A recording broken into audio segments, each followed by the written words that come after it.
Hello. Since I broke my elbow the last time I shared a writing lesson with you, I am going to go back in time 8 years and share an earlier writing lesson that I had done, strong nouns and strong verbs. Also, I have a handout that you guys can use whether at home or in your virtual classroom and challenge you to think of as many strong nouns and verbs as you can and compile your list.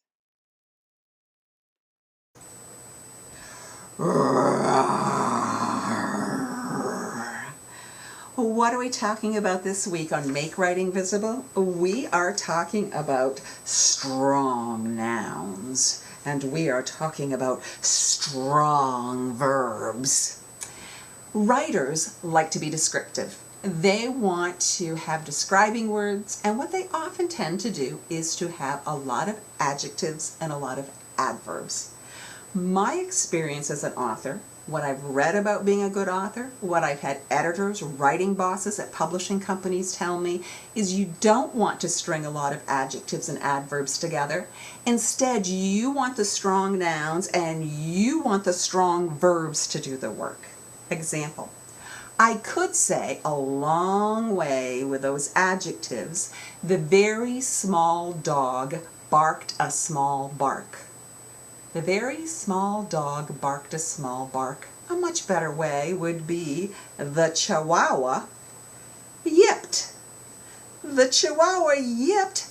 It makes a great word picture, which we talked about last time on this blog. So the strong noun, the strong verb do the work.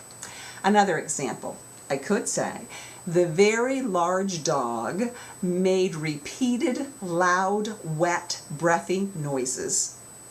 The very large dog made repeated, loud, wet, breathy noises. A much better way? The Saint Bernard, my noun that's strong, panted and slobbered. I use two verbs. The Saint Bernard panted and slobbered. That gives me a much better word picture than the first way with all those adjectives. Just like the Chihuahua yipped. Strong noun, strong verb. Yip, yip, yip, yip, yip, yip, yip, yip. Makes a word picture. Another example. I could say the long sea creature moved quickly through the water. But a much better way, the octopus darted. The octopus darted makes a word picture using the strong noun, the strong verb. One more example, I could say, the circular shelled crustacean walked along awkwardly.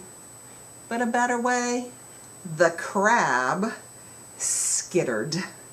The crab skittered. I can see it in my head. Let the nouns and the verbs be strong and do their work.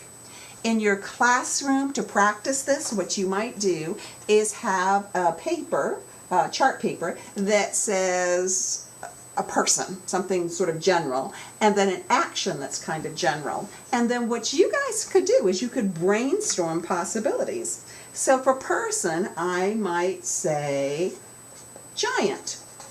That's a possibility. Or I might say a nana, a grandma. I could say a toddler. That's a much more specific person. That's using a stronger noun instead of saying small person or old person or big person. Giant, nana, toddler, I could say soldier. That makes a picture in my head and is a strong noun. And then on the other side, you could have the actions. So I might have an action, and if I want to go with a giant, I could say maybe stomped. The giant stomped. Nice verb there, stomped. I can see it in my head. Or for the nana, I might say shuffled. Nana shuffled is a very different picture than giant stomped. Or toddler tottered. Toddler tottered. I know he's wibbly wobbly. Soldier marched. So you get the idea. You can list and be more specific with strong nouns for a person. You can make some strong verbs for the action.